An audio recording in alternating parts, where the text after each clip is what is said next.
All right, guys and girls, thanks for tuning in to the Reelman Outdoor YouTube channel. I'm your host, Wyatt Cope, and today we're going to be talking about the top 5 beginner turkey hunter tips. If you're watching this, hopefully you're just getting started and looking for some ways to help you out in the woods with just getting some scouting done. Now, today is the 1st of April here in Iowa, and we're on the 10-day countdown until opening day. We are absolutely stoked. Most of our scouting is already finished up, and even if you're in the state of Iowa, it's not too late to start your scouting. Trust me, it'll be a whole lot better with the more scouting that you do. And we're going to go through these pretty quick. I don't want this to be a super long drawn out video, so I'm just going to cut to the chase. So tip number 1 is just getting out and looking for tracks. I mean, it could be hardwoods, it could be river bottom ground, it does not matter. I like to use creeks and rivers if I can. If the chunk of property that I'm going to be hunting on offers a creek or a river, I'm either going to be walking that creek looking for tracks, or I'm going to be in a canoe running the banks checking for tracks. Just because a canoe, it's super easy, you don't have to do nothing. You can just sit on your butt all day and just paddle along and look at the soft edged banks, and you can see if turkeys are even in the area. And then plus, if you're in hardwoods, it's a lot easier to walk in a creek, because normally they're not all brushed over and a whole bunch of garbage all in there. It's just the way that I like it, and it gets my confidence up, is just going out and finding a track.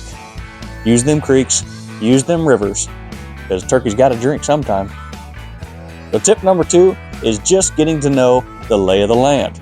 All you have to do is get a couple knucklehead buddies out there with you and just go walk around. There's so much terrain and all sorts of different things that if you've never been in the chunk of woods, then you're not going to have any idea that those things are there. It could be a bowl, it could be a slough that you didn't see on the maps, it could be an old dried up riverbed or whatever. There's all different types of things, and probably going to be some things in there that you need to know that are there, that you can navigate through, and you'll be able to use to close that gap on the Big Tom. Get to know the lay of the land. Whether if it's private or public, get out there and check it out.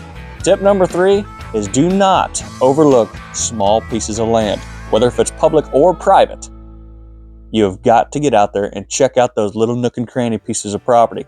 I don't care who you are or what you say, there's been a lot of turkeys killed on little bitty slivers of public land.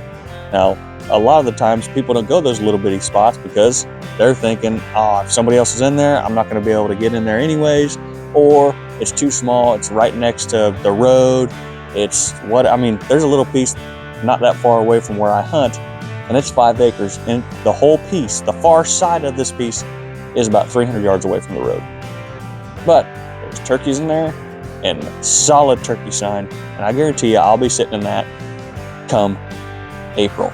Because you might go to a big chunk of timber that you can chase turkeys in all day long, and then wonder where the heck did the turkeys go. Well, they could be sitting in that little 5-acre piece, nestled up, and nobody's going in there to get them because they're just worried that it's a small piece of ground. Now, tip number 4 is get a hunting partner. I don't care if they're brand new in the sport either. 2 brains trying to get to the same goal are definitely better than 1. So get a hunting partner. I don't care if they're just as fresh as you are. And this is kind of a twofer tip.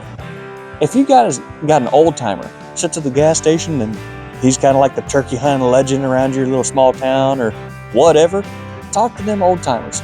Listen to them stories, and you'd be surprised at the stuff that you can pick up on. So tip number 4, get a hunting partner and talk to them old timers. You'd be surprised at how much you can learn from them boys. Last but not least, tip number 5. Now, after you get all this other groundwork stuff done, you got all the confidence in the world, and you want to just double check yourself with all the scouting that you've already done, all you got to do is get your butt out of bed early, drive to the woods, and just sit there and listen for work. Get out there to pitch black, wait for that sun to just start creeping up, and start listening to them gobbles pop off. Because that right there is just going to put the final nail in the coffin as far as you knowing for sure there's turkeys in the area. Right now, our turkeys are still in winter groups, but they're I bet within a few days they're going to be busting up from their winter groups, breaking off into these smaller little flocks, and it's going to be great, and we'll really be able to nail some birds down, hopefully, and get in there come season open, and hopefully get us some longbeards on the ground. One of the questions that I get asked is, what is the best gun to shoot a turkey with? Well, that doesn't really matter. If you're effective and efficient with your gun, it doesn't matter what gun you're shooting. I mean, there's guys that shoot them with 410s, there's guys that shoot them with 20 gauges and 12 gauges, 28 gauges, 16 gauges. The sky's the limit. So I'd be lying if I said this is what you need to get. I love shooting them with my youth Remington 870 20 gauge. That gun is freaking sweet. But I got this gun for Christmas a couple years ago. This is a Remington 870 Magnum. This holds a 3.5-inch round, and this thing is kind of like my turkey long gun. If I need to really get out there and reach and touch something, this is a gun that I take. If I have a bird that's giving me a little bit of trouble and he don't want to close the gap, the Magnum comes out and it's ready to play. This thing loves to bark, but make sure that you guys know that when you guys are starting to handle these guns and you're getting turkey stuff ready, you always have got to make sure that the safety on these things is on.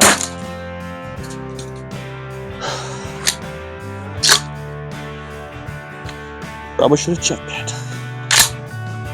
Until the next video, we're going to be doing hopefully a little bit more advanced scouting stuff, how to identify roosting trees. I cannot wait. Hopefully you guys like this video. If you did enjoy it, please hit that like and subscribe button. I would appreciate it. Write me in the comments. I'd love to hear from you. I appreciate it. And until the next time, good luck, and I'll see you in the woods.